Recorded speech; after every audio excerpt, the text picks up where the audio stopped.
There have been allegations over the years which condemn Prophet Muhammad as a slave owner. Let's look at the facts. Islam, as I have many times before explained, is misunderstood in many regards, also in respect of slavery. The Holy Prophet once said, "How can you make a person slave whom God had created as a free person?"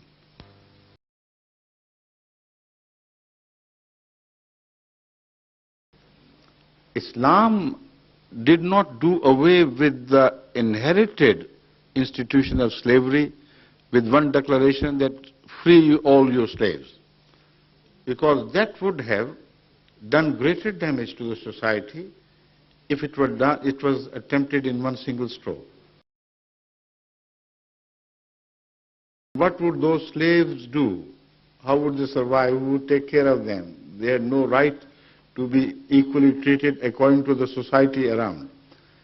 They would immediately be recaptured by the non-Muslims living around. Given the opportunity of liberation, the slaves themselves would reject to benefit from that. It particularly happened in the case of Hazrat Muhammad Rasulullah's own slave, Zaid. His parents heard of their own son mentioned in relation to the Holy Prophet. So they ultimately approached him and said, "You claim to be the Prophet of Allah. We have come here not to accept Islam, but to claim what belongs to us, our son." So he said, "Yes, he's yours for the taking. No problem." He called Zaid and said, "Here are your parents.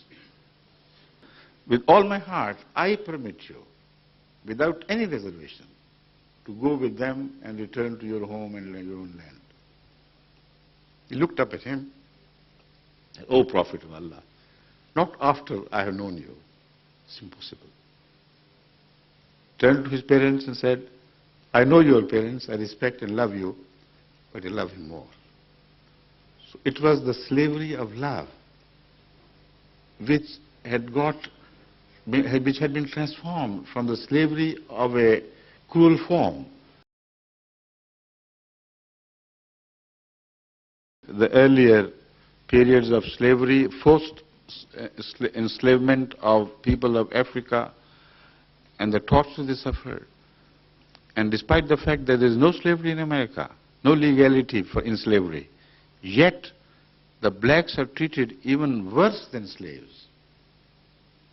Somehow, very cleverly, they're kept at a third or fourth rate level, and they're rotting in slums, and there's no hope for their rise to the equal level with the whites. So this is unwritten slavery, but much more heinous than the slavery practiced in Saudi Arabia, for instance.